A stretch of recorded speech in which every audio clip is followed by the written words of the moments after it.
Hi, welcome back to the Sacred Connection Healing Room. My name is Cindy, and I am excited to share a lot of things that have happened in my life that has helped make me a better person.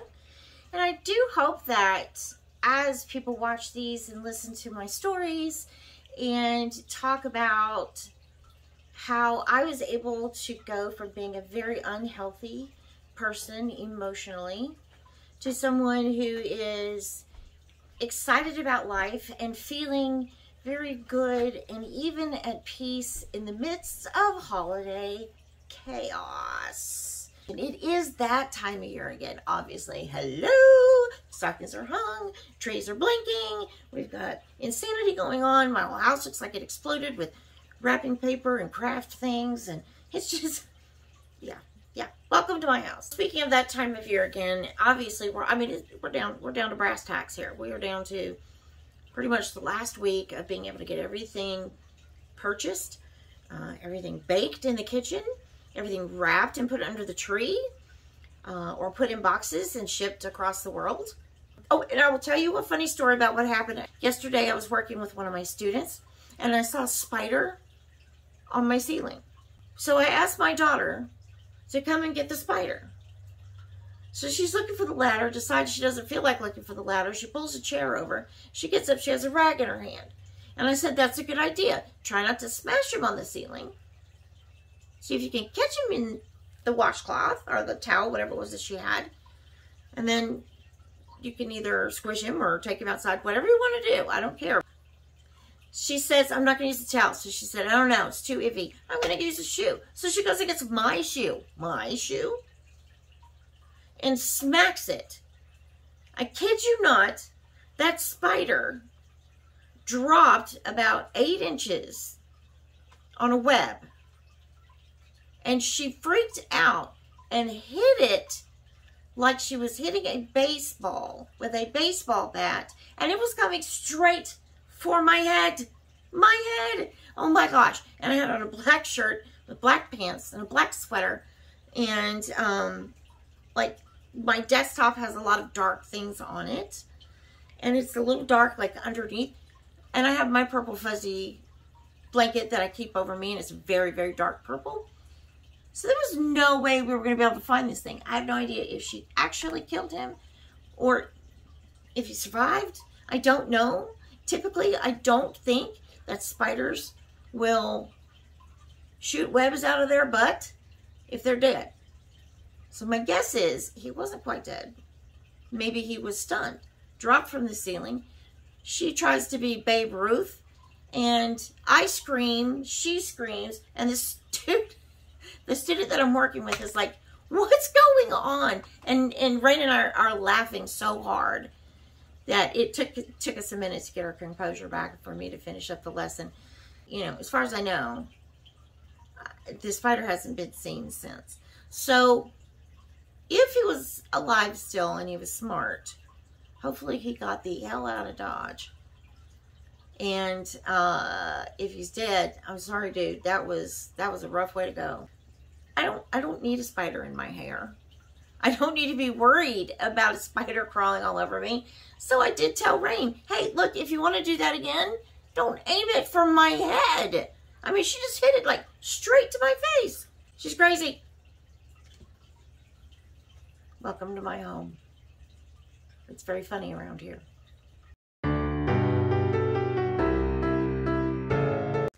Before I get into today's topic, I do have a couple of disclaimers that I always like to do. First and foremost, I am not a licensed psychiatrist, psychologist, or therapist. I am a life coach, and the purpose of life coaching is to help take you from your present and into your future. All of my videos are going to be based on my own life experiences and experiences that I have witnessed by both friends and family and strangers. And I've noticed that there is definitely patterns to healthy and unhealthy behavior. Also, before we get into our topic today, I've been putting this at the end of my videos, and guys, I really want this to be a channel for people to be able to have discussions so that we can get to know each other. People can share their own experiences. And even if you have ideas on things that you would like for me to talk about. So please, please, please put comments in this video and any other video. Plus, if you like any of the videos, you don't have to like them all, okay? But if you like any of the videos, please subscribe to my channel. The main goal then is simply for this channel to be helpful for you. This isn't about me. This is about me doing things that might help you. So I would love to have your input as much as possible. So please, please, please leave comments down below. And if you're not a subscriber yet, please do that too. So today I wanted to focus on UBAs. A few years back when my disability was really kicking in, my doctor told me that I needed to quit working, and I said there is no way that I could do that. I was in my mid-30s. So instead, he said I had to change everything about my life, a lot of my habits, but I had to change my job.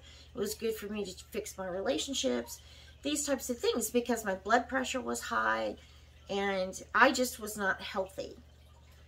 So I started doing a little bit of research and started working on things that were going to make me feel better without necessarily taking a whole lot of medications. One of the things that I chose to do was to go to work for a brand new restaurant in Tennessee, and that was our local Red Robin. To be honest, I really don't know what I was expecting when I started this job, but there were a few things that I really, really enjoyed about it. And one of the things that still stands out to me today, will always stand out to me, is their process of talking about a UBA.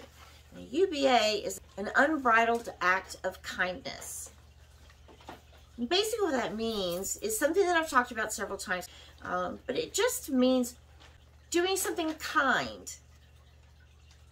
Just because. This is what I try to live by. This is my motto. This is my mantra. And you know, I've said it several times in different videos. Sometimes we do kind things for others, and we don't necessarily get a thank you or, you know, any kind of reciprocation. And you go out into this world, and people in this world, there's so many of them that are rude, disrespectful, and just really don't care. It just feels like it doesn't make a difference. It feels like the world is just falling apart and people aren't nice to each other anymore. A lot of things happened during COVID, and people stopped speaking to each other a lot because everybody was wearing a mask. And nobody loved wearing the masks. But we stopped talking to each other. We stopped communicating with each other. Everybody was stay at home, don't be around people, arm's length away. That type of thing. People couldn't hug each other anymore. You couldn't do handshakes anymore. And our country was already starting to see a massive divide anyway. And so you have this worldwide pandemic that is affecting everyone, everywhere. And it seemed to just propel this sense of division and hatred sometimes, and fear that people weren't very nice to each other anymore. That really bothered me, because I try to do nice things for people all the time. And I just got to a point where it was like, why do I even do this? Am I really making a change in someone's life? Do I make anything any better for people? And these were these kinds of questions, and I think they're valid. You know, we could have everything brought to our front door. We didn't have to get up, fight traffic to get to a building for us to work.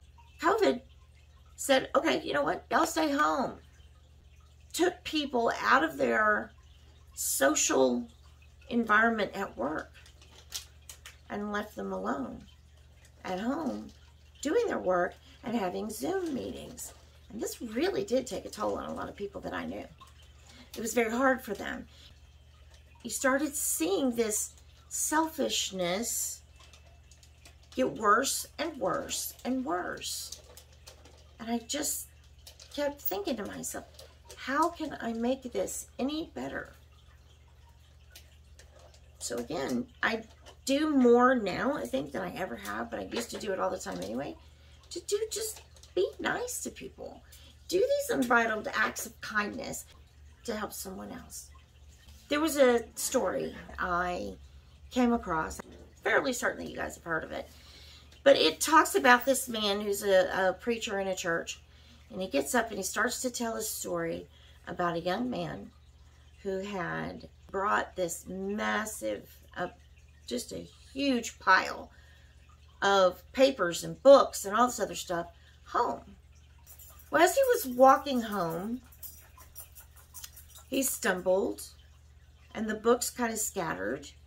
But this kid that didn't even know the boy that had just a stack of books, his books going everywhere,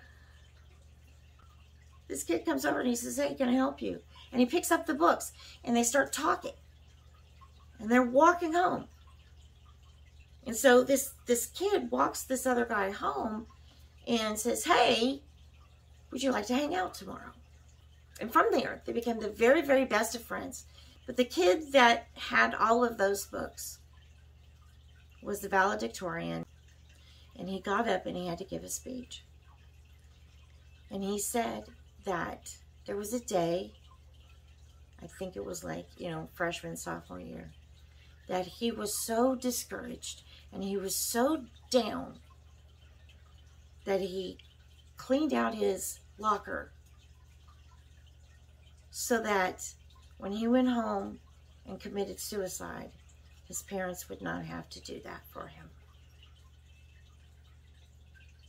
What changed was one tiny, small, unbridled act of kindness. And this kid went from wanting to kill himself to being valedictorian. He ended up being relatively popular and a lot of people liked him. He got over some of his shyness because of this new friend of his. And then he went on to build a successful career. So the pastor of the church, he says, "I would know because that kid was me.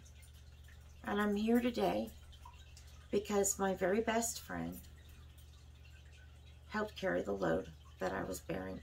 And to me, that story is so beautiful. It rocked my world. It changed my life. After I read that, in thinking that I do like to do small things for people. What if I could just help someone, just one person, anywhere, change the direction from negative energy into positive and healthy and happiness. Even if all I did was just one day, 1 minute of kindness, it could maybe change their lives so that they have something better than what they think that they have at that time. Last story that I want to share with you today is a personal story that happened to me. And I go to a pharmacy on a monthly basis thanks to my disability. And so I go up to Kroger just like I normally do, things like that. So I go up to the pharmacy. And this woman that I've seen there many, many times looked very stressed, very, very unhappy. And she normally didn't look like that. A lot of times she looked like she was either in a hurry, too busy, but I never saw her to a point where she just wasn't very nice.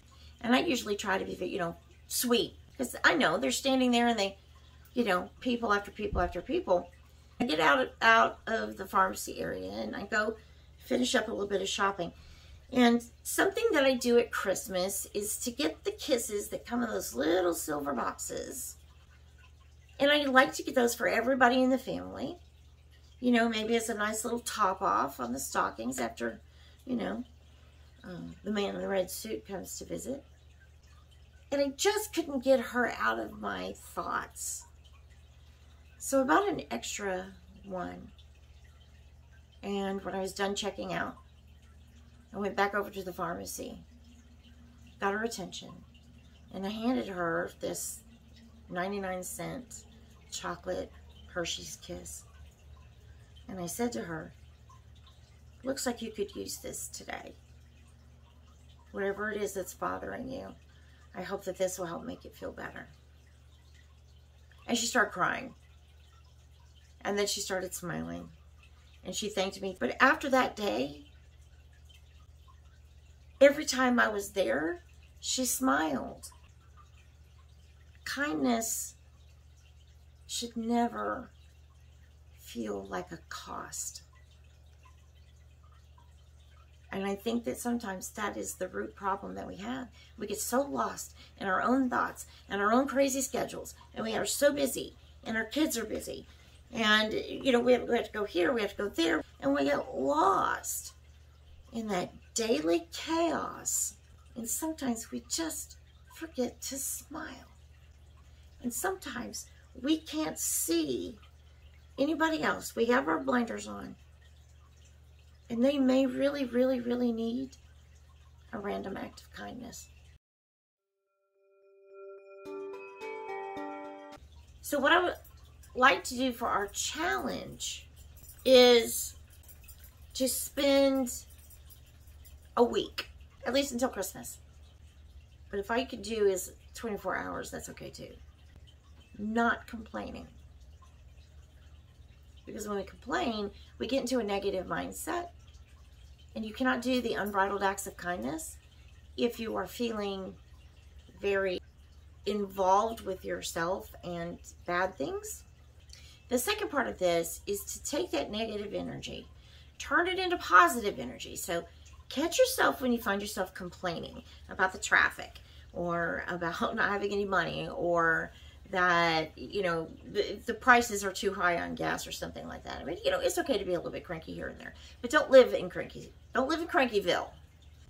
Don't spread that negative energy by being the one that's complaining about everything, because it's just going to make things worse. It's a cycle.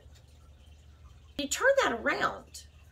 Oftentimes, this is when you will find ways to make other people smile if you are smiling and having a good time. So the first one is for yourself, to pull yourself out of that negative mindset. The second one is to then take that positive mindset and try to just smile at people, saying thank you, doing nice things, opening doors. You know, you hear me talk about this all the time. And then I'm asking you for the third thing is to take it one step further.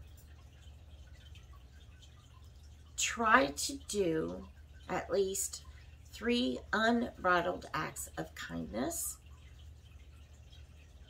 before New Year's, when everybody goes back to the stores to return the things that they were beating each other up for on Black Friday. Now they're bringing stuff back. Again, you're going to be faced with a lot of traffic and a lot of people, cranky people. And I lied. I think I'm going to tell you this last one. My sister, the one that's really burnt, again. Now my sister, the one that is coming back for Christmas. Oh, hold on. Somebody wants to meet you. Oh, goodness. There's my Bert. There's my, say hi. Say hi to the camera. He says, I need a bath very badly. I need a haircut. And my mom's been sitting out here too long. My sister, the one that's coming, that came for Thanksgiving, is coming back for Christmas. She was in line in a drive-thru. And she pulls up to the window. You know, they say, you know, you ordered this. And then they said, she started giving money. And he said, no, that's free. It's free. The person in front of you paid for it. And she's like, wow, that's awesome. So then she asked what the person behind her, she asked how much theirs was going to be. And so she paid for theirs. But she did ask, how long did that last? It lasted for like 30 minutes of people being kind to strangers, buying their meals, paying for them. It's amazing. That's the kind of thing, oh, I wish we could see, because all we see in the news is just bad stuff, people doing horrible things, you know, and the world kind of falling apart around us. We just don't focus on that wonderful, unbridled act of kindness that is within us every day, all the time. So I apologize. I know this one wasn't as funny. I just really wanted to kind of get that out. I sure would like to see people doing more of the kindness and making people smile. Gosh, this world would be so much better. All right, guys, that is it for this week. Don't forget, do some of that kindness. Catch yourself before you start spreading that negative energy. Smile. Take a minute to close your eyes and breathe in the wonderful parts of this time of year. Doesn't matter what religion you are, even if you don't have a particular religion or philosophy or belief system, it is definitely a time where you could just allow the beauty of it all to envelop you. Thanks again for hanging out with me. Please don't forget, like, comment, subscribe, clicking the bells. See you next time.